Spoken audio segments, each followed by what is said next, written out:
The Le Mans Ultimate Early Access is here, the new official simulation game of the 24 Hours of Le Mans, and the FIA World Endurance Championship releases today, and we had a little 24-hour head start. Is it a gem or is it a disappointment? Here's what we've learned so far about Le Mans Ultimate, the good, the could be good, and the ugly. Welcome back to Overtake. A quick word before we delve into the feedback. This title is an early access PC release. LMU is openly not finished and it is set to evolve throughout the year. This is not a review, but many of our team members were testing an early access since yesterday and agreeing on the impressions we will share with you today. Therefore, our opinions here are in progress and we will revisit Le Mans Ultimate with its major updates.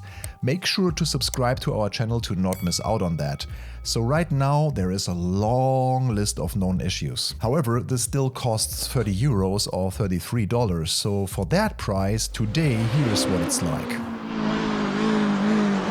If you think that the driving experience is the most important element of a simulator, then good news, Le Mans Ultimate does too. When it's on form, you'll be clinging onto your steering wheel over Sebrings bumps like a Ninja Warrior competitor on the Mega Wall. This is savage. Make no mistake, while there is a suite of driving aids, a slick main menu and what feels like an ever so slightly softened initial turn-in phase, this title is not an accessible driving game. There will be times, especially with the hypercars, where you want to curl up into a ball and cry. This is especially pertinent the first time you hit the track in any of the top class cars on anything but oven-warm tires.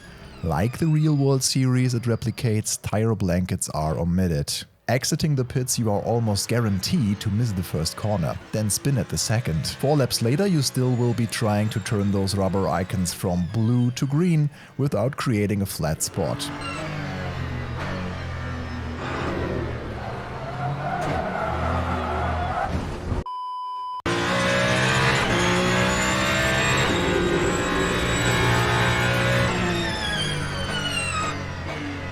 Perhaps this is a little overdone, as the starting tire pressures seem to be extraordinarily low, yet it does feel what we imagine to be authentically challenging. Included is the 2023 FIA WEC season, 7 tracks, 4 GTE cars, 1 LMP2 and the 7 in the top hypercar class, which is a mix of LMH and LMDH machinery. You will no doubt want to jump into the Le Mans winning Ferrari 499P or the D-winged Peugeot 9X8, but we recommend at least trying the LMP2 first.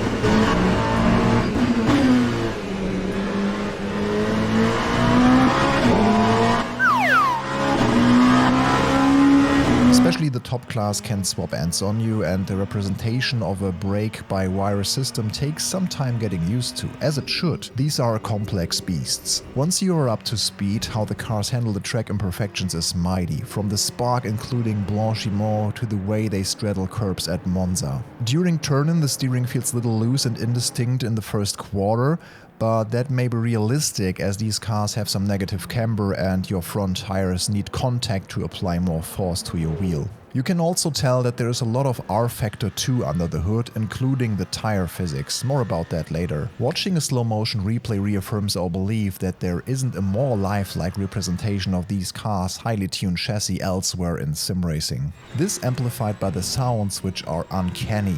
When we first saw the gameplay trailer for the 499P, we thought that maybe it was some real-world sound dubbed over the game footage, but mercifully it is not.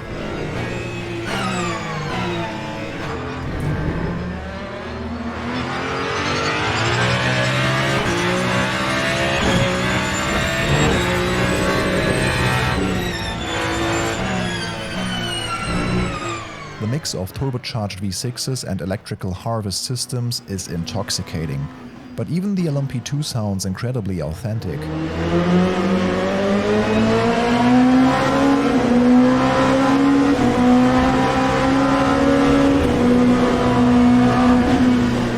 The Cadillac even runs on electric at slow speed before its V8 bursts into life like a firework. The detailed cockpits also add to the heady mix of oral pleasure and supreme suspension, with dynamic time of day and weather providing a platform for some epic endurance events. Speaking of which, right now there are only 2 modes, with more on the way soon, including an asynchronous co-op option. Race Weekend is the single-player experience currently, with single or multi-class events, formation laps that ape the real-world races, and race lengths up to 24 hours. Of note in our experience after playing with both the overall AI level and the aggression setting, lapping cars does not seem to cause the AI any notable issues, nor do they seem to make any rash moves even when they are clearly faster than the player, similar to an endurance mindset. They will occasionally bump into the rear of your car though. Multiplayer Racing Online is supported from early access day 1 with the race control ranking system native right away. You must increase your driver and safety rating through strong results and clean racing. At the end of each race you can see if you moved up or down in detail and scroll through your entire history of race results. So far we have had close, clean battles and you have the confidence to go side by side with someone around the outside. How this holds up when the sim racing fraternity floods the servers come later today remains to be seen. Initially in the beginner tiers you will be limited to shorter races. During the review period there were 2 fixed setup events on cycle. Stepping up to immediate and advanced levels unlocks ranked multiclass and hypercar races. The online section of Le Mans Ultimate has the possibility to be the main reason to keep coming back for more during this development period. For those into single player racing instead, we'd love to see more than just a race weekend. This is crying out for a dedicated time trial mode with online leaderboards and the ability to run a season-long championship. We are hopeful something will arrive in the fullness of time. Perhaps a bigger miss for some is the lack of virtual reality support, although again, this is stated to be in active development. Ultra-wide and triple screens do work right now at least.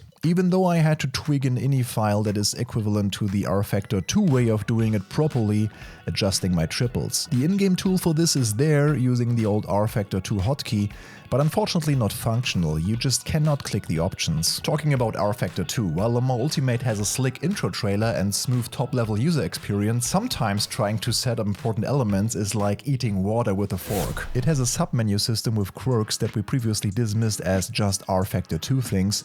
Frustrating considering this is a brand new title with a big license that should attract new players. You can add a virtual rear view mirror to aid visibility, but the platform doesn't let you know how, nor does it list it in the assists or graphics menu. Instead, you press free on the keyboard during gameplay for it to pop up. Now, if you're already familiar with R-Factor 2, the title that was developed previously by Studio 397, this is identical, but coming from a different game or sim, this can be befuddling. The option to turn off cockpit camera shake is under the steering wheel settings menu, because of course it is.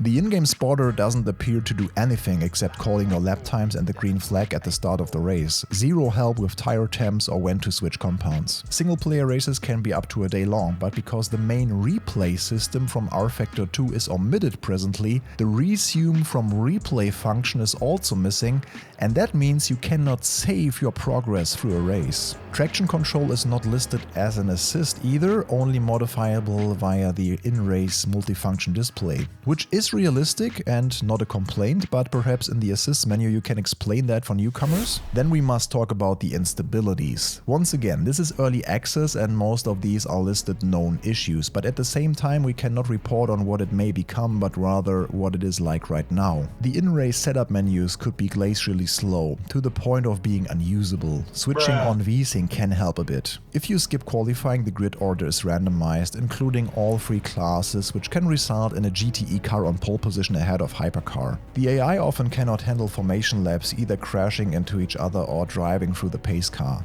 We have experienced crashes so hard, the executable file deleted itself, then when Steam tried to re-download it, Windows Defender blocks it as a virus. Creating an exception avoids the block, top tip, and we are sure the game will be registered with Microsoft soon, but obviously the crashes are the main pain point.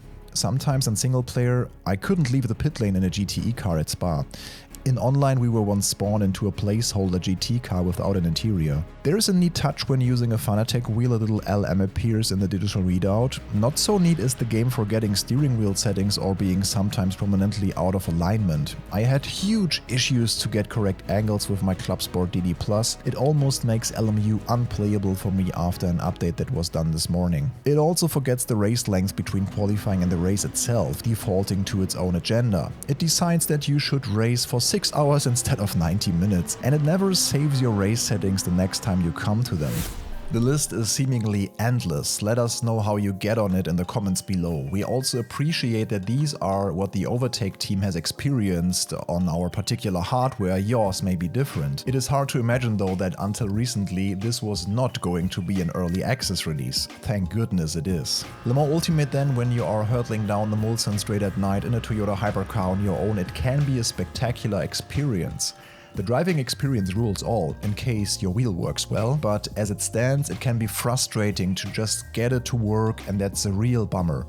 Early access somewhat inoculates the criticisms, but only to an extent. We hope this is a mere bump in the road. The potential is there, but it's not realized yet. We'll be watching the progress closely. You watching this video until the very end is something we say thank you for. Also make sure to check out this video, stay tuned for more LMU tutorials, impressions and comparisons. See you next time.